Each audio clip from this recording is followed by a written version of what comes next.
Welcome back. There are fresh calls for an end to puppy farming. The controversial practice is completely legal in New Zealand, and despite constant warnings, the SPCA says it's still coming across cases of inhumane breeding. Andrew Macfarlane reports. Man's best friend being kept in some of the worst conditions imaginable. These German Shepherds were being bred for sale in a so-called puppy farm last year, found tied to short leashes and living in their own waste.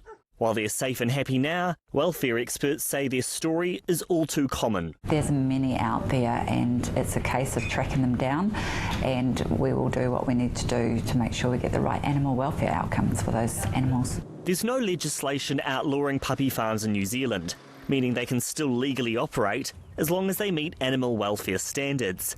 That means they must provide the basics like sufficient food and water. Now, some say legislation needs to go further and ban the practice altogether.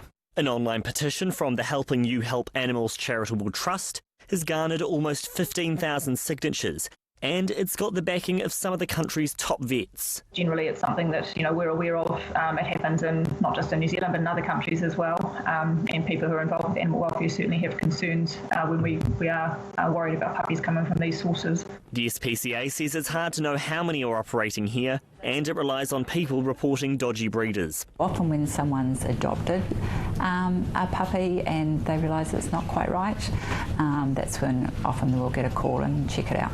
For some, the damage is irreversible. Worst case, the puppies die because they just really shouldn't have been breeding so much. If we stop purchasing from those sources by asking the right questions, engaging with vet and making sure we're buying from ethical sources, then that will reduce the demand. Those looking for a furry addition to the family urged to do their homework before committing to a lifelong friend. Andrew Macfarlane, One News.